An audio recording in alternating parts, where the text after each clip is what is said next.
there might be some people who don't really know the play-in rules because the Sixers haven't been in this field before.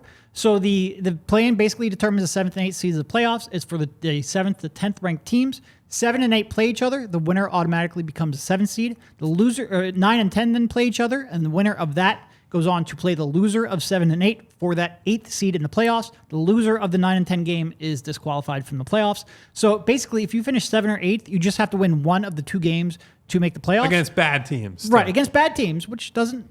Anyway, but if you're in the 9 or 10 block, not only do you have a guaranteed... Even if you win both games, you're guaranteed to play the Celtics, but you have to win 2 games in a row to qualify for the playoffs. It's much more difficult, and it's also...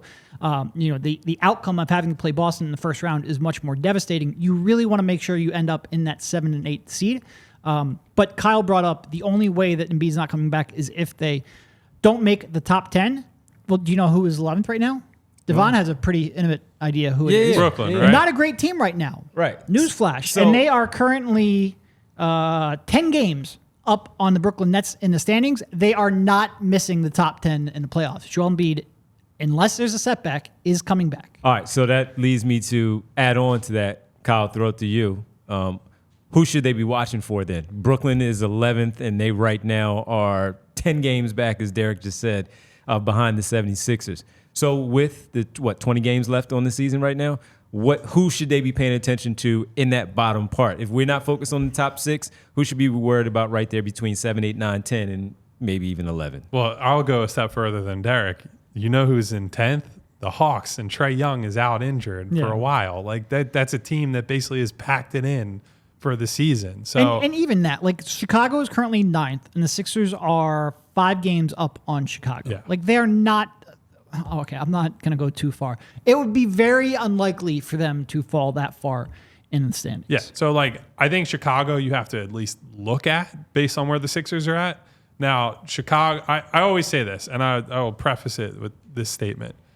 You can't just go through any team's schedule from March 1st onward and say, okay, this team is better, they're going to win this game. Because March and early April, that last stretch of the season, is by far the weirdest part of the NBA schedule because everybody's juggling different priorities, right? Like, so a team like Phoenix, for example, that on paper, that's a really talented team, even if they're lower in the standings, but their night-to-night priority is just getting healthy. And so, like, they're not going to overtax Bradley Beal when he's available. Devin Booker's dealing with some stuff right now, so they're going to be cautious with him.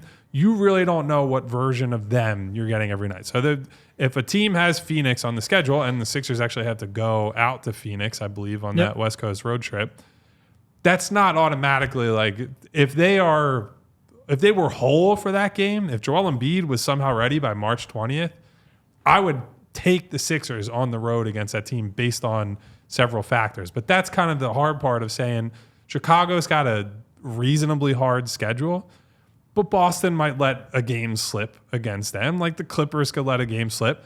Minnesota, they're playing in late March, they just lost Karl Anthony Towns, or we presume they're going to lose Karl Anthony Towns for at least the rest of the regular season if he goes through rest and rehab to get right. So the Knicks right now, for example, on the Sixers schedule, the Knicks team that the Sixers are playing right now is not the Knicks team that was like the toast of the league for all of 9 January, games in a row, right? yeah. Like, that's not who you're up against. And so it's hard to go through and say, no, this is a loss, this is a loss, this is a loss.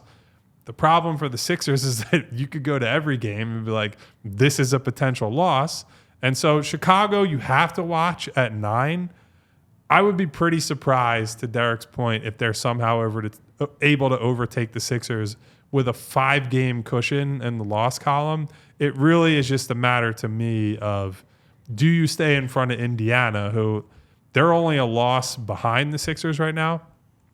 But Indiana has been kind of a mess. Like, they have not been anywhere near as good in the second half of the season as they were to open the year for various reasons. Halliburton's been in and out of the lineup. They've changed things. Siakam's there. They're figuring things out. But if they can somehow stave off the Pacers, you're not sitting pretty, but having a 7-8 game at home against Indiana for the right to play Doc Rivers in round 1 would be pretty appetizing, I would say. And I just want to say, like, when we talk about holding teams off, there's 20 games left overall.